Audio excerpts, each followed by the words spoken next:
নবী বলেন এই পাপকে আল্লাহ আমার ক্ষমা করবে।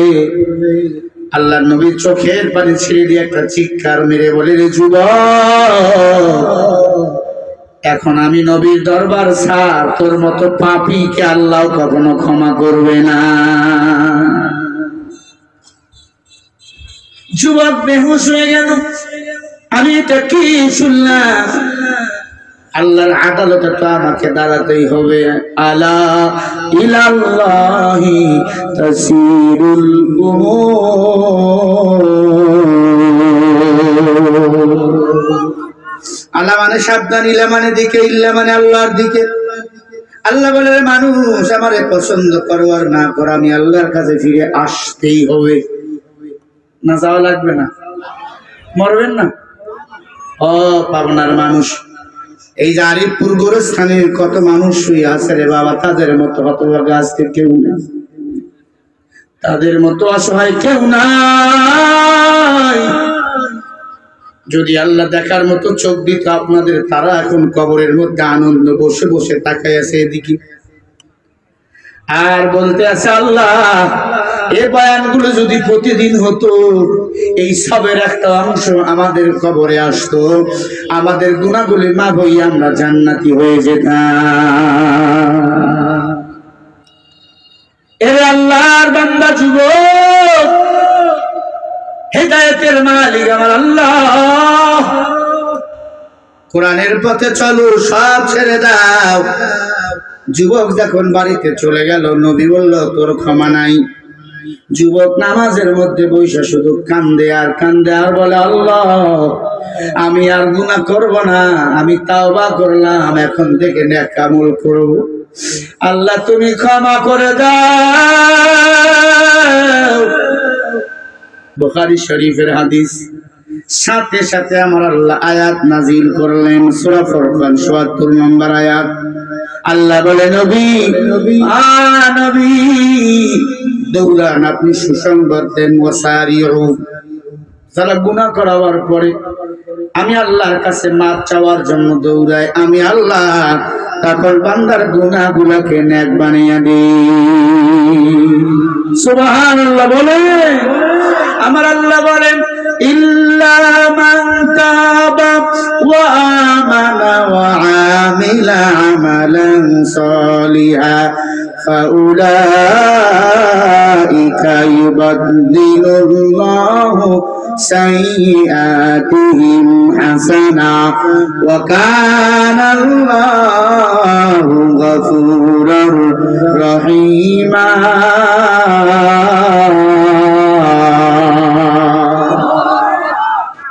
এবার আয়াতটা পড়লাম, অর্থটা শুনে কত জোরে সুবহানাল্লাহ বলতে পারেন আমি দেখব। আল্লাহ বলে, যারা তাওবা করে আর গুনাহ ছেড়ে দিয়ে না আমল করে, আমি আল্লাহকে ডাকে, আমি আল্লাহ তার পিছনের গুনাহগুলোকেও তখন নেক বানিয়ে দিই। আর হুজুরে বলো আল্লাহু আকবার। আল্লাহ আল্লাহ বলো মুখে মুখে, আল্লাহ আল্লাহ বলো মুখে মুখে, তাওহীদ ঈমান বুকে বুকে, ঠিক না? এ আল্লাহর বান্দা যুবক, আল্লাহকে ডাকো, আল্লাহ পাক তার পরিমাণ গুনাহ মাফ করে দিবেন। আপনাদের কি কষ্ট হয়? উমরের ঘরের বারান্দায় 12 টুকরা শিশু বাচ্চার লাশ, মনে আছে? শোনা লাগবে না, কেউ উঠবো না, একবারে 12টায় শেষ। বলি ইনশাআল্লাহ, জোরে বলি ইনশাআল্লাহ। অনেক বক্তা 1 ঘন্টা করে দৌড়ায়, আমি আবার পারি না, বেইনসাফ হয়ে যায়। কমিটিরাও আশা করে দাওয়াত দেয়, ঠিক না? কি 12টা পর্যন্ত কি বলা যাবে না? আগেই দৌড় দিবেন? কারা কারা লিল্লাহি তাকবীর, নারায়ে তাকবীর। হাত নামান। মা বোনদের জন্য কিছু কথা বলা দরকার। এতদিন তারাই ছিল আমার বাংলাদেশের সরকার, ঠিক না? যুবক, আল্লাহ নবী দৌড় দিয়া যুবকের কাছে চলে গেল। যুবক একটা পাহাড়ের চূড়া দিয়ে হাসতেছে। আল্লাহ নবী ডাক দিয়া বলে, যুবক সুসংবাদ শোনো, তুমি যে গুনাহ ছেড়ে দিয়া তাওবা করে নেক আমল করেছো, আর যদি গুনাহ কখনো না করো, নেক আমল করতে করতে যদি মরে যাও, আমার আল্লাহ তোমার গুনাহগুলোকে নেক দ্বারা পরিপূর্ণ করে দিবেন। সুবহানাল্লাহ। তাহলে আমার ভাইরা, আজকে থেকে আমরাও তাওবা করব। কি রাজি আছেন না নাই?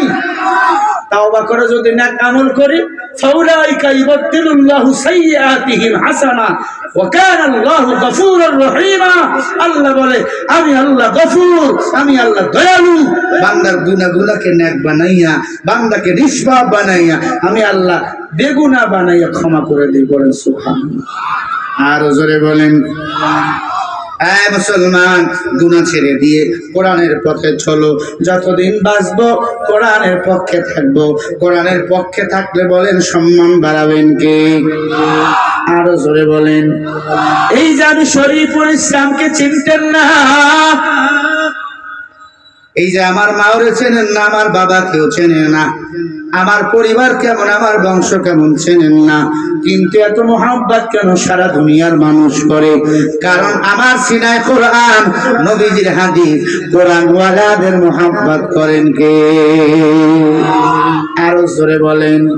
ওয়াশাররুশ শিয়ারু শিয়ারুল উলামা ওয়াশাররুল খিয়ারু খিয়ারুল উলামা। নবীজি বলে, আলেম ভালো, আলেম খারাপ, ভালো আমলের দাম, ভালো আলেমের দাম দুনিয়ার মানুষের কাছে বেশি, ভালো আলেমের দাম আমি আল্লাহর কাছেও বেশি। ও এলাকার মা বোনেরা, ও যুবকেরা, মনে কি চায় না একটা সন্তান রে আলেম বানাইবা? মনে কি চায় না একটা সন্তান রে হাফেজে কোরআন বানাইবা? একটা সন্তান যদি হাফেজে কোরআন হয়, কিয়ামতের ময়দানে একজন হাফেজ সাহেব 10 জন জাহান্নামীকে সুপারিশ করে জান্নাতে নিতে পারবে। বলেন সুবহানাল্লাহ। আয় বেরাদার, হিফজ কোরআন গোশেদা যায় শাদি মিশকে দুনিয়া হোসেনা।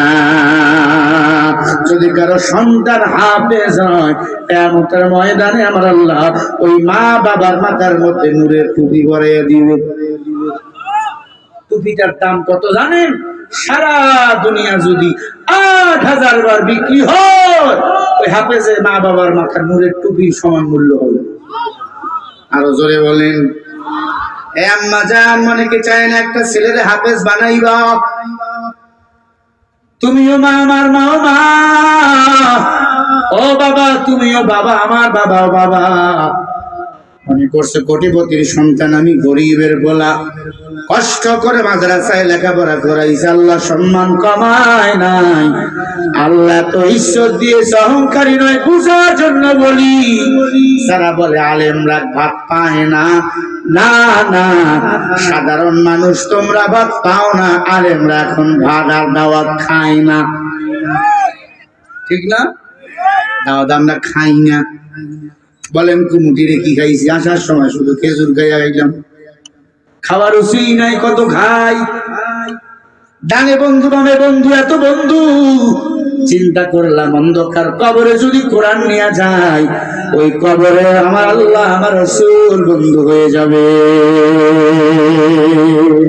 ই কালামে জিন্দা কুরআনে হাকিম, হিকমতে লা ইয়াজালাস্তু কাদিম।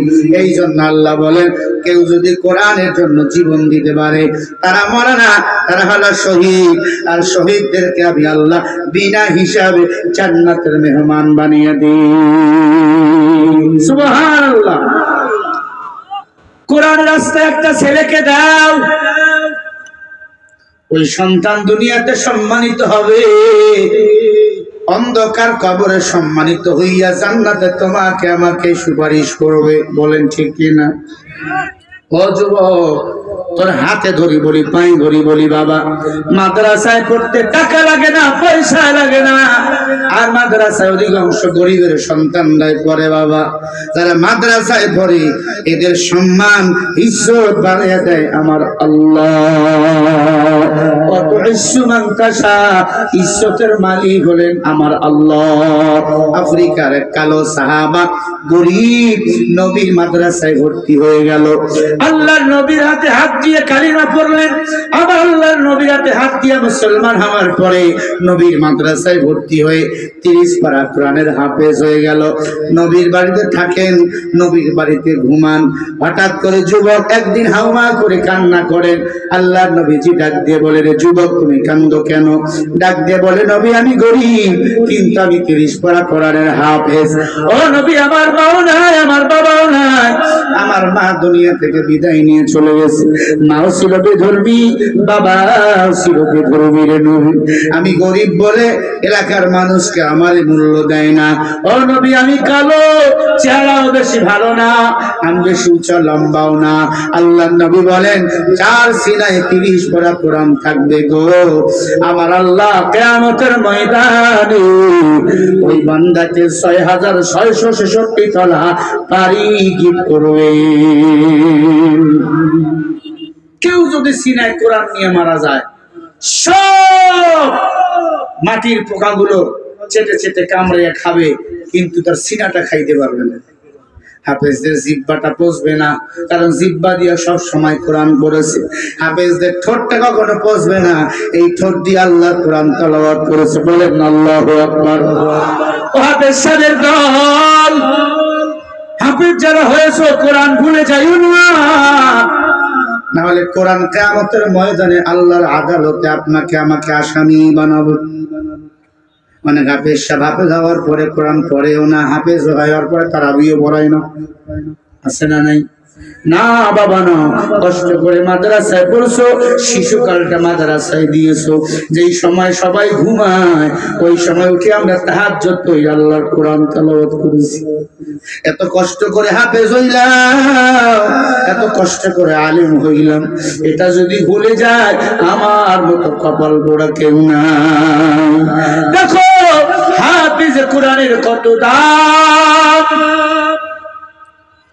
নবী ডাক দিয়ে বলে, যুবক তোমার মনে কি আশা? বলে বলে নবী আমি গরিব, আমার বয়স 35-এর কোঠায় চলে, আমার মা নাই, আমার বাবা নেই, আমার থাকার জায়গা নাই, কেউ আমারে সম্মান করে না, কেউ আমাকে স্বামী হিসাবে গ্রহণ করবে না।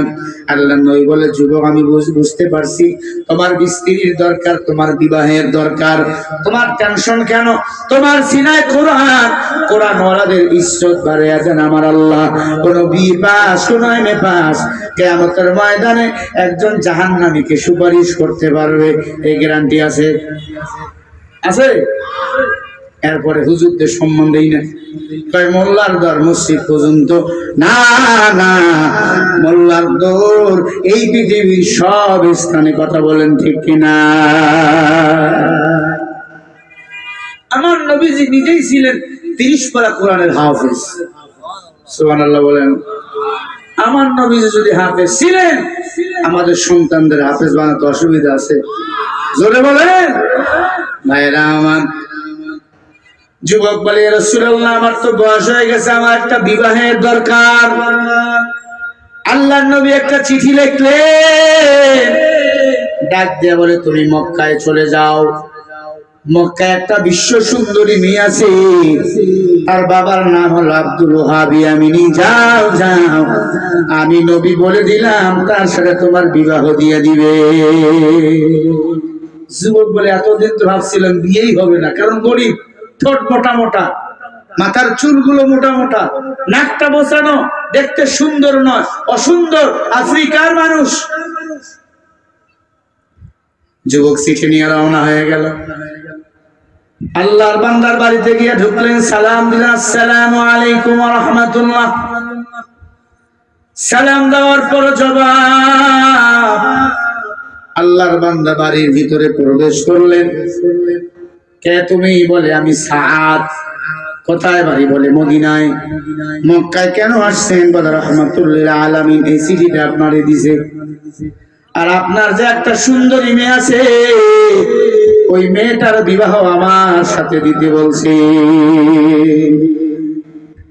নবীর সাহাবী টাকাওয়ালার মাথা গরম, নাম ছিল আব্দুল ওহাবি। আমি ডাক দিয়ে বলে, তুমি কি তোমার চেহারাটা একবারও দেখছো? নিজে আয়নায় দাঁড়াইয়ে তোমার চেহারা দেখছো? তুমি কত কালো। হ্যাঁ যুবক, তোমার বাবা কি এমপি না মন্ত্রী? কোন রাজ্যের বাদশা বলো? বলে আমি গরিব, তবে আল্লাহর কাছে আমার একটা মর্যাদা আছে। চিঠিটা দেখলেই খুললেই টের পাবেন আমার নবীজি আমার ব্যাপারে চিঠির মধ্যে গুরুত্বপূর্ণ তথ্য দিয়েছেন। টাকাওয়ালা ডাক দিয়ে বলেন, হতভাগা দূর হয়ে যা, একমাত্র মেয়ে আমার। রাজার ছেলেরা বিবাহের প্রস্তাব দেয়, আমার মেয়ে যাকে তাকে বিয়ে করবে না, নেককার একটা ছেলে খুঁজতেছে। আল্লাহু আকবার। আল্লাহর বান্দা যুবক বলে, আমি গরিব হতে পারি কিন্তু আমার ভিতরে সব গুণ রয়েছে। এমনি তো রাহমাতুল্লিল আলামিন এই চিঠিগুলো দেয়নি আপনাকে, ধমক দিয়া গরিবকে বাড়ি থেকে বাড়ি করে দিল। গরিবের অন্তরে আঘাত। আল্লাহর বান্দা কাঁদতে কাঁদতে মদিনার উদ্দেশ্যে রওনা হয়ে গেল। আল্লাহর বান্দা যুবক কাঁদতেছে, এদিক দিয়া টাকাওয়ালার মেয়েটা, সুন্দরী মেয়েটা ঘরের দরজা বন্ধ করে সব কথাগুলো আস্তে আস্তে শুনেছে। আব্বাকে ডাক দিয়ে বলে, আব্বা মনে যদি কিছু না নাও, যুবকটা কেন এসেছিল বলো? বলে, মা ওই যুবকটা তোমাকে বিবাহের প্রস্তাব দিতে এসেছেন, তোমাকে বিয়ে করতে চায়। বলে, আব্বু সত্য করে বলো, এই বিবাহের প্রস্তাবটা যুবক দিয়েছে না কে দিয়েছে? আব্দুল ওহাবি আমিনী বলে, এই বিবাহের প্রস্তাবটা মুহাম্মদ রাসূলুল্লাহ দিয়েছে। ডাক দিয়ে বলে, বাবা নবীর বিবাহের প্রস্তাবকে প্রত্যাখ্যান করা যাবে না। নবী যাকে পাত্র হিসাবে পাঠাইছে, আমাদের উদ্দেশ্য তার সাথে আমাদের বিবাহ দেওয়া। আল্লাহু আকবার বলে। ভাইরা আমার, আব্দুল ওহাবি আমিনী বলে, না কালো চেহারা, গরিব, তার সাথে আমি আমার মেয়ের বিয়ে দিতে পারি না। বলে, আব্বু চিঠি খোলো। ए खत में दे दो अपने हस्ते बनाया। চিঠি খুললেন, চিঠি খুলে দেখে তিনটা ওই যুবকের প্রশংসা করেছেন আমার নবীজি। এক নাম্বার প্রশংসা হলো, মারে এই যুবকটা প্রতিদিন কয়েক শতবার আল্লাহর কোরআন খতম করে। কেমনে? আপনিও পারবেন। বিসমিল্লাহর সাথে বুখারী শরীফের মধ্যে আছে, বিসমিল্লাহ সহ 3 বার যদি সূরা ইখলাস পাঠ করতে পারেন, কুল হুয়াল্লাহু আহাদ আল্লাহুস সামাদ লাম ইয়ালিদ ওয়া লাম ইউলাদ ওয়া লাম ইয়াকুল লাহু কুফুয়ান আহাদ। নবী আমার বলেন, একবার যদি কেউ সূরা ইখলাস করে 10 পারা কোরআন শরীফের সওয়াব আল্লাহ তাআলা আমলনামায় জমা করে দেয়। 3 বার যদি বিসমিল্লাহ সহ সূরা ফাতিহা পাঠ করতে পারি গো, আল্লাহ এক খতম কোরআন শরীফের সওয়াব আমলনামায় দান করে দিবে। ও যুবক, মোবাইল না চালাইয়া 1 ঘন্টা সূরা ইখলাস বিসমিল্লাহর সাথে পড়ো না। এই সওয়াব নিয়ে কবরে যাও না। কি নিয়ে কবরে যাইবা? কি নিয়ে কবরে যাব? একবার চিন্তা করছেন? একবার চিন্তা করে দেখো যুবক, তুমি যে গুনাহ করো মোবাইলে। হাদিস শরীফের মধ্যে আসছেন, তুমি আমি যখন ল্যাংটা ছবি মোবাইলে দেখি, জমিন তখন বলে আল্লাহ অনুমতি দেন আমি জমিন ফেটে যাইয়া বান্দারে গ্রাস করব। আল্লাহ বলে, শরীফুল ইসলাম কেউ মনে করছো দেখে না, না আমি আল্লাহ, কিন্তু তুমি যখন ল্যাংটা ছবি দেখো আমি আল্লাহ কিন্তু দেখি। ও যুবক, ডানে বামে ঘরের দরজা বন্ধ করে মা দেখে না, বাবা দেখে না, কিন্তু আমার আল্লাহ দেখে। সাবধান, গোপন গুনাহ ছেড়ে দাও, চেহারায় নূর চমকাবে, চেহারার মধ্যে আল্লাহ তাআলা একটা সৌন্দর্য দান করে দিবে। গোপন গুনাহ করিস না যুবক, তোর পা ধরে বলি, একদিন মরতেই হবে, তোমার আমার নাম হয়ে যাবে লাশ। মেয়েটা চিঠি খুলে দেখে, চিঠির মধ্যে 1 নম্বর প্রশংসা। যুবকটা দৈনন্দিন কয়েক শতবার কোরআন খতম করে। 2 নম্বরে এই যুবকটা সারা রাত দাঁড়িয়ে দাঁড়িয়ে নফল নামাজের সওয়াব কামাই করে। নবীজি সাল্লাল্লাহু আলাইহি ওয়াসাল্লাম বলেন, আয় মানুষ, এশার নামাজ যদি জামাত আদায় করে ঘুমাইয়া যাও, আবার ফজরের নামাজ যদি জামাত আদায় করতে পারো, সারা রাত দাঁড়িয়ে দাঁড়িয়ে নফল নামাজ পড়লে যে সওয়াব, সেই সওয়াব আল্লাহ আমলনামায় দান করে দিবে। নামাজের দরকার আছে না নেই? এশার নামাজ জামাতে পড়ে ঘুমাইবেন, আবার উঠে ফজরের নামাজ জামাতে পড়বে, তাহলে সারা রাত দাঁড়িয়ে দাঁড়িয়ে তাহাজ্জুদ পড়লে, নফল পড়লে যে সওয়াব, সেই সওয়াব আমলনামায় দান করবেন কি? ইসলাম সহজ, আখিরাত পাওয়া সহজ, দুনিয়া কঠিন, দুনিয়া কামাই করাও কঠিন, ঠিক না? পাপ করতে টাকা লাগে, মদ পান করো টাকা লাগে, মদ খাইলে মানুষ পাপী হয়ে যায়। মদ খাওয়া হারাম, নিষিদ্ধ করেছেন আমার আল্লাহ, ঠিক কিনা? কষ্ট হচ্ছে ভাইরা আমার, একটু চাবেন ভালো করে কাল লাগাও। 3 নাম্বার নবীজি লিখছেন, এই যুবককে আমার আল্লাহ জান্নাতের সার্টিফিকেট দিয়েছে। জোরে বলেন। আশরায়ে মুবাশশিরা 10 সাহাবা এই দুনিয়া থেকে জান্নাতের টিকিট পেয়েছেন, তার মধ্যে যুবক হলো একজন। বাবার চোখ কপালে উঠছে, মেয়ের চোখ কপালে। এমন পাত্র তো হাতছাড়া করা যায় না। ও মুসলমান ইমানদার, এখনকার মেয়েরাও তো দাড়িওয়ালা ছেলে পছন্দ করে না। হাফেজ হুজুর দেখলে কই বুড়া। হ্যাঁ, হুজুররা দাড়ির মধ্যে বেলেট লাগায় না। 20 বছর 22 বছর বয়স, তাই চাচাকে বিয়ে করবো। আর যেটা গাঞ্জাখোর, দাড়ি কাইটা কাইটা ভাউগাবে, মেয়েটা কয় ওয়াও এমাজিং বিউটিফুল বয়। এটা বিউটিফুল বয় না, এর যে খারাপ দুনিয়াতে আর কেউ নয়। দাড়ি যারা কাটবে ছাড়বে, নবী বলে এদের যৌবনের পাওয়ার কমে যাবে। ঠিক নেই? আমাদের হুজুরদের যৌবনের পাওয়ার কমে না কেন? আমাদের যৌবন কোথাও টাকায় বিক্রি হয় না, ঠিক কিনা? সাধারণ ছেলেদের যৌবন মাঝে মাঝে টাকায় বিক্রি হয় হোটেলে।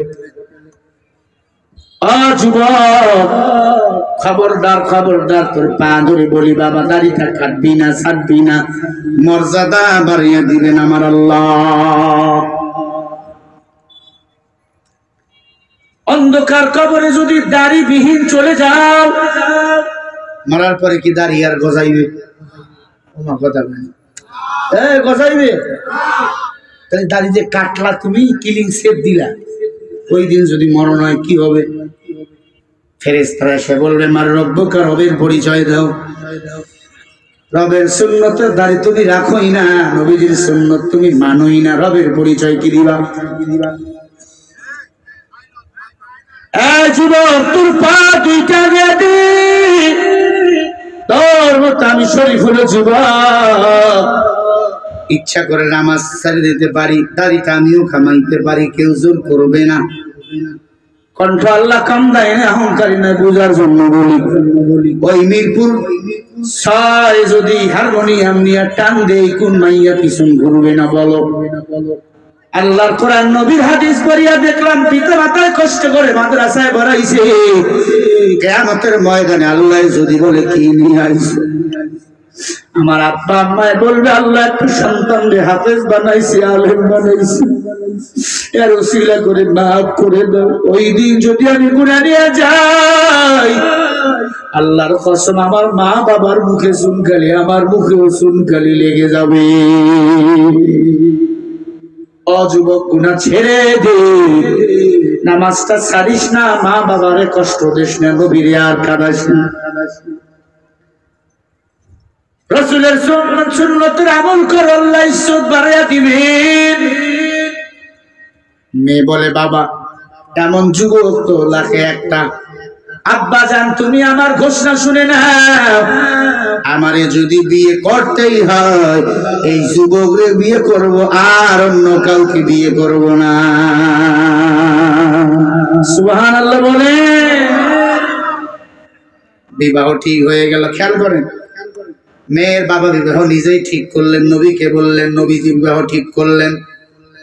আল্লাহর নবী ডাক দিয়ে বলে যুবক আজকে তোমার বিবাহ, টাকা রেডি করো, বিবাহর মোহর দিতে হবে। বলে নবী আমি গরিব, একটা টাকাও তো আমার পকেটে নাই। সাহাবায়ে কেরামের জীবন কত সুন্দর ছিল, একটি টাকা পকেটে নেই, এমটি পকেট। আল্লাহ নবী ডাক দিয়ে বলে আমার জামাতা ওসমানের কাছে যাও। ওসমানকে গিয়ে সালাম দিলেন। কেন আসছেন? বলে আমার বিবাহ, মোহর দেব এমন আমার কাছে টাকা নাই, নতুন কাপড় স্ত্রীকে কিনে দেবো এই টাকা আমার কাছে নাই। ওসমান 500 দিরহাম দান করে দিলেন।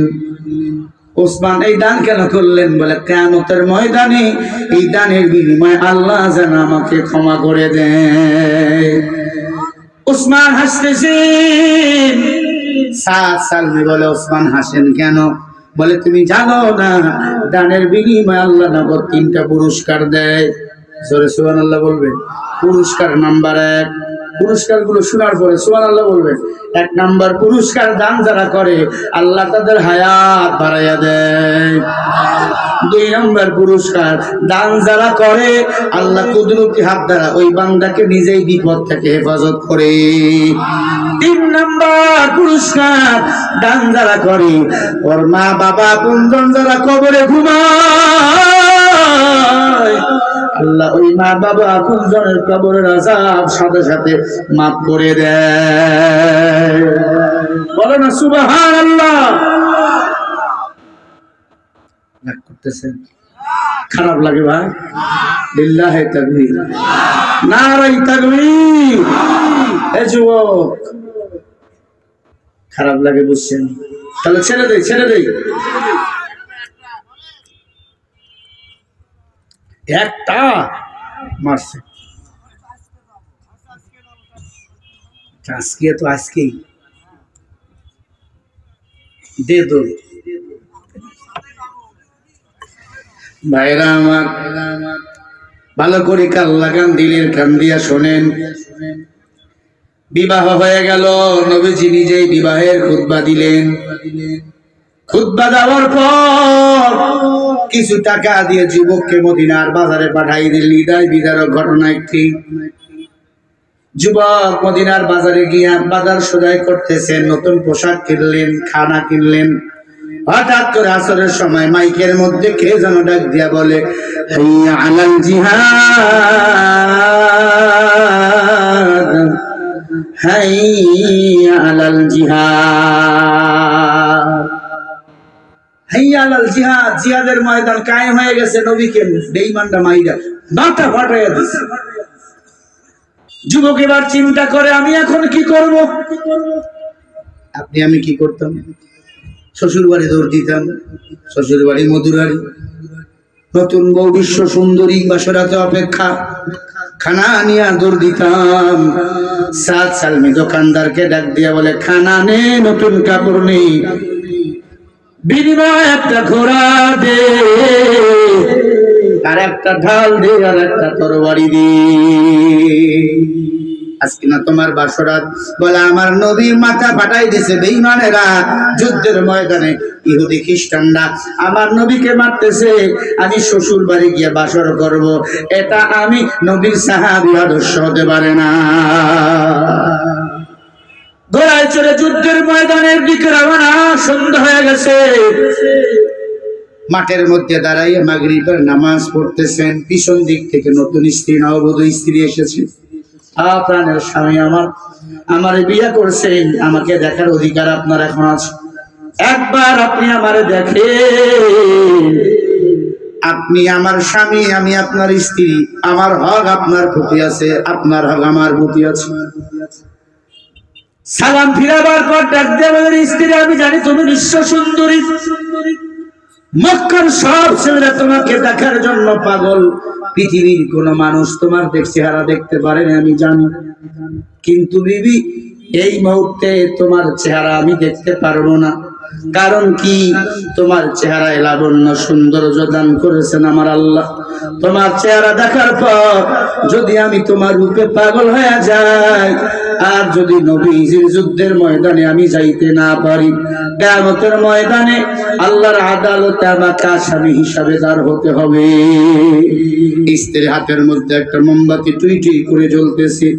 সাদ সালমি কালো সাহাবী মোমবাতির মধ্যে বা বাতির মধ্যে ফু দিয়া বলে, আয় বিবি কপালটা গায়ে দাও, তোমার একটা চুমা দিয়ে দিলাম। আল্লাহ যদি বাঁচায় রাখে দুনিয়ায় দেখা হবে, কিন্তু আমার কেমন জানি মনে হয় রে বিবি, এই দুনিয়ায় আর দেখা হবে না, আল্লাহর জান্নাতে দেখা হবে। এর বিবি শুনছনি, আমার নবীকে বেঈমানরা মাইরে মাথা ফাটিয়ে দিয়েছে। সাদ সালমি রাদিয়াল্লাহু তাআলা ঘোড়ার পিঠে চড়ে যুদ্ধের ময়দানে চলে গেল। সারা রাত যুদ্ধ চললো। সাদ দূরে দূরে দূরে দূরে যুদ্ধ করে, নবীর কাছাকাছি যায় না। নবীর কাছাকাছি গেলে নবী তো শ্বশুর বাড়ি পাঠাইয়া দিবে। নবীর মাথা ফাটা রক্ত পড়ে। সাদ সালমি রাদিয়াল্লাহু তাআলা দূরে দাঁড়াইয়া নামাজ আদায় করতেছিল। এক কাফির পিছন দিক যাইয়া বাম ঘাড়ের মধ্যে একটা কোপ মারছে, পুরা হাতটা জমিনের মধ্যে পড়ে শহীদ হয়ে গেল। রক্তগুলো পড়তেছে। কোন মতো মাগরিবের নামাজ শেষ করার পর আল্লাহর বান্দা সাথ দেখতেছে, বাঁচার উপায় নেই, রক্তগুলো দর দর করে পড়তেছে। ডান হাত দিয়ে বালুগুলো তুলে তুলে ক্ষত জায়গার মধ্যে লাগাইতেছে, আর মনে করতেছে রক্তগুলো বুঝি বন্ধ হবে। রক্তগুলো বন্ধ হয় না, রক্তগুলো বাইর হতে হতে হতে হতে রক্ত শূন্য হইয়া জমিনের মধ্যে পড়ে গেল। জবান দিয়ে কোনো আওয়াজ বাইর হয় না, জবানের মধ্যে শুধু একটা আওয়াজ, লা ইলাহা ইল্লাল্লাহ মুহাম্মাদুর রাসূলুল্লাহ। ও মুসলমান, কালিমাটার পাওয়ার কত জানো? হাদিসটা পরে তরজমা বলবো, এরপরে কত যদি গলা ফাটে সুবহানাল্লাহ বলতে পারেন আমি দেখবো। মান ক্বালা লা ইলাহা ইল্লাল্লাহ ফাদখালাহুল্লাহুল জান্নাহ। আল্লাহর নবী আমার বলে, কোন উম্মত যদি আমার একবার পড়ে লা ইলাহা ইল্লাল্লাহ মুহাম্মাদুর রাসূলুল্লাহ, আমার আল্লাহ একদিন নয়তো একদিন তাকে জান্নাত দান করে দিবেন। কেমন দয়ার আমার আল্লাহ। সাদ সালমি জমিনের মধ্যে পড়ে লা ইলাহা ইল্লাল্লাহ দুই দাঁত দিয়ে কালিমার পতাকাটা উত্তীর্ণ করে ধরেছে।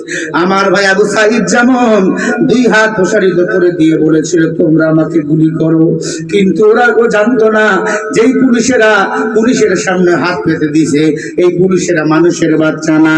ঠিক না ভাই? ঠিক বলেন। মানুষের বাচ্চা যদি হইতো, মানুষ হইয়া মানুষকে গুলি করতে পারতো না। ঠিক না ভাই? ঠিক বলে। এ মুসলমান ইমানদার, ও পর্দার অন্তরালের মা, মাইকের আওয়াজ যদি কানের মধ্যে যায় ভালো করে শোন। সারা জমিনের মধ্যে পড়ে দাঁত দিয়ে কালিমার পতাকাটা উত্তীর্ণ করে ধরেছে। আমার আল্লাহ জান্নাতের বাতাস কাতেকার মধ্যে দিয়ে দিয়েছে। আল্লাহু আকবার। আর জোরে বলেন আল্লাহু আকবার। এরে আল্লাহর বান্দা যুবক, সাদের কণ্ঠের মধ্যে কালিমার আওয়াজ। হযরত আলী নামাজ শেষ করে বলে, ইয়া রাসূলুল্লাহ, আমি ভুল যদি না করি, কোন সাহাবী হয়তো মৃত্যুর বিছানায় পড়ে গড়গড় শব্দ করে কালিমা পড়তেছে। মানুষের যখন মরণের সময় হয়, জবান দিয়ে তখন আওয়াজ বাইর হয় না, এখানে গড়গড় গড়গড় গড়গড় শব্দ হয়। ঠিক না ভাই? ঠিক বলে। হযরত আলী সাহাবায়ে কেরাম খোঁজা শুরু করলে, কোথায় কোন সাহাবা পড়ে রইছে। হযরত আলী খুঁজতে খুঁজতে দেখে ওই কালো সাহাবী মুখের মধ্যে পট্টি বাঁধা অবস্থায় কালিমার পতাকাটা দাঁত দিয়ে কামড় দিয়া উত্তীর্ণ করে ধরে কালিমা পড়তেছেন, আর গলা কাটা কবিতরের মতো ছটফট ছটফট করতেছেন। একটা তো বাম হাত শহীদ হয়ে গেছে, এক হাত দিয়া দাবড়াইতেছে আর নবীকে ডাকতেছে, নবী একটু আসেন, শেষবারের মতো আপনার মোবারক পূর্ণ চেহারাটা দেখানে। হযরত আলী একটা চিৎকার মারছে, আল্লাহ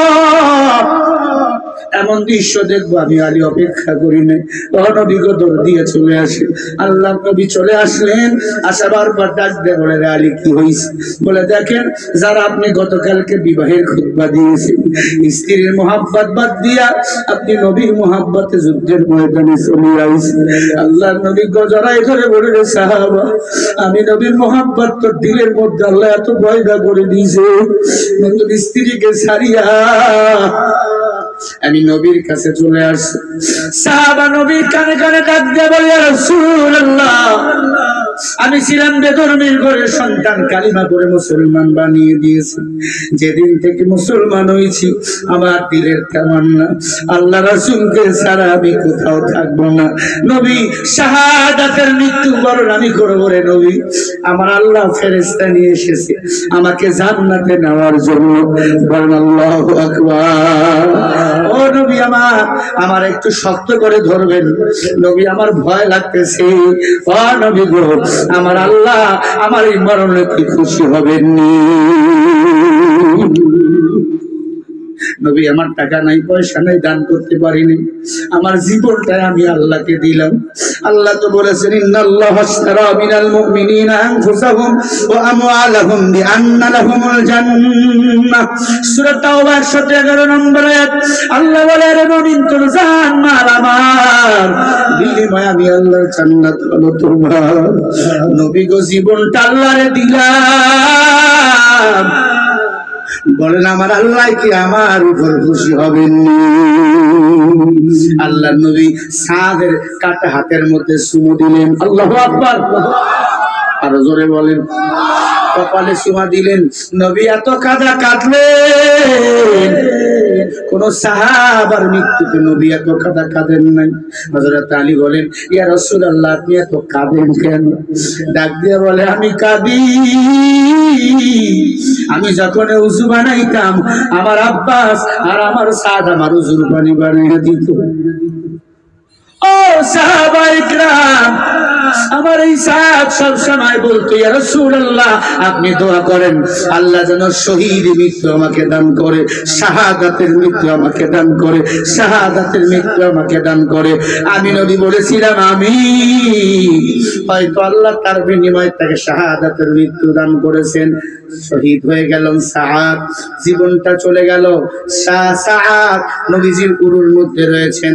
আল্লাহ নবীজি সাদের ওই মরা দেহ দেখে মুস্কি মুস্কি মুস্কি মুস্কি হাসি দেন। হযরত আলী বলেন, ইয়া রাসূলুল্লাহ, হাসো কেন? একটু বলবেননি? আল্লাহ নবী বলে, একটু পরে নবীজি মুখটা সরাইয়া নিয়া অন্ধকার করেছেন, মুখটাকে গোমরা করেছেন। আলী বলে, ইয়া রাসূলুল্লাহ, একটু আগে হাসলেন মুস্কি মুস্কি, এখন মুখটা গোমরা করলেন কেন? বলেন, ইয়া রাসূলুল্লাহ, কি এমন ঘটনা হয়েছে?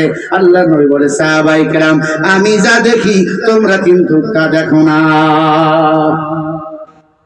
ইয়া রাসূলুল্লাহ বলেন, কি দেখেছেন? আল্লাহর নবী বলেন, কবর খোঁড়, আমি আমার সাথকে নিজেই কবরে নামাবো। সুবহানাল্লাহ বলেন, জোরে বলেন সুবহানাল্লাহ। দিনের জন্য কলিজা দেব, রক্ত দেব, মরতে রাজি বলেন আছেন না নাই? কারা কারা রাজি আছে? দুটি হাত তুলে দেখাও। নারায়ে তাকবীর। হাত সোজা করেন, হাত সোজা করেন, বলেন বিসমিল্লাহির রহমানির রহিম। হাত সোজা নামাইয়া পকেটে দেন, দেন ছেলেরা এখন ব্যাগ নিয়ে যাবে। আপনারা এই যে আমাদের এই যে আরিফপুর গোরস্থান